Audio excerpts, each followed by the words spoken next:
आदाब नाजरीन, मैं अकोला महाराष्ट्र से डॉक्टर रेहान खान।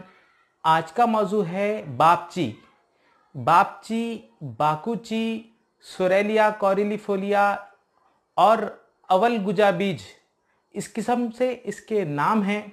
संस्कृत में जो क्लासिकल आयुर्वेदिक नुस्खा जात है उसमें अवल गुजा आदि बीज चूर्णम वगैरह करके इसके जो कल्प है, जो मुरक्कबात है वो मार्केट में अवेलेबल हैं।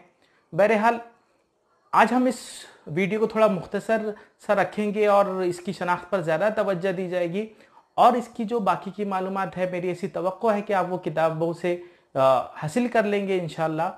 तो इसके आप नुस्खा जाट नोट कीजिए। नुस्खा नंबर 1 जो कि है बर्स के लिए, बर्स, विटिलिगो, श्वेत्र, श्वेत कुष्ठ, इस किस्म के जिस बीमारी के नाम हैं उसमें ये नुस्खा अंदरूनी और बैरूनी तौर पर इस्तेमाल करना है। अंदरूनी नुस्खा अलग है और बैरूनी नुस्खा अलग है। तो जो अंदरूनी तौर पर या ओरली जिसे हम कहेंगे इस्तेमाल करने का नुस्खा है, उसके अज्जा नोट कीजिए। इसमें लेना है बापची और आंवला और खैर, खैर, खदिर, एकेशिया कैटेचू, इसकी छाल। तो ये तीनों अज्जा हम वज़न मिकदार में लेकर फिर इसका जोशांदा बनाना है। जोशांदा बनाने का वही तरीका जो मुरव्वजा तरीका है, उस तरीके से जोशांदा बनाना है और वो मरीज़ को 3 से 5 ग्राम की मिकदार में जो है सुफूफ का जोशांदा बनाना है और फिर वो मरीज़ को देना है सुबह और शाम। तो ये हो गया ओरल इस्तेमाल के लिए।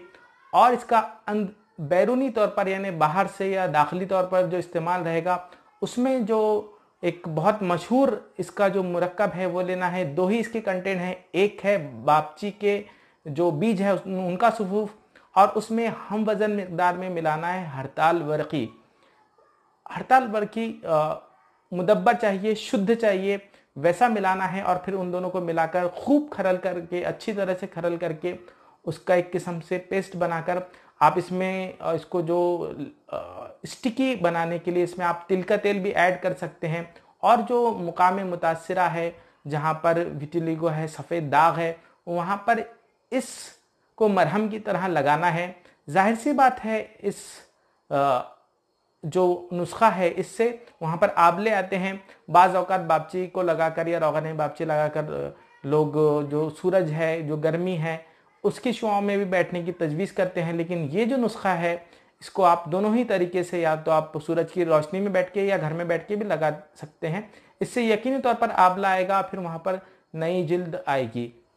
तो इस तरह बापची का जो एक मशहूर था, बर्स और बहक के लिए ज़्यादा इस्तेमाल था इसका, लिहाजा दोनों नुस्खे मैंने इसके आपको बता दिए। अब इसकी शनाख्त कीजिए। मुशाहिदा कीजिए इस बापची के पौधे का। ये इसके फूल हैं नीले रंग के जो नजर आ रहे हैं। ये देखिए, अब मैं आपको इसकी, ये देखिए इसके पत्ते और इसकी शाखों के पे जो आखिरी सिरे पर फूल लगते हैं वो इसके करीब से मैं आपको इसके जो बीज हैं वो भी बता देता हूं। ये देखिए इस किस्म से इसके बीज होते हैं। ये देखिए, इन्हीं बीजों को फिर दवा के तौर पर इस्तेमाल किया जाता है, खारजी और दाखिली तौर पर।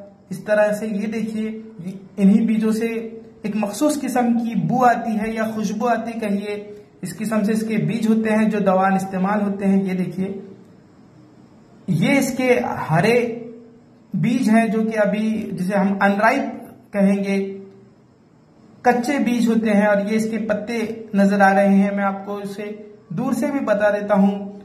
एक झाड़ी नुमा ये पौधा होता है, तकरीबन 3 से 5 फीट इसकी ऊंचाई होती है। ये देखिए किस किस्म से दूर से ये पौधा नजर आता है।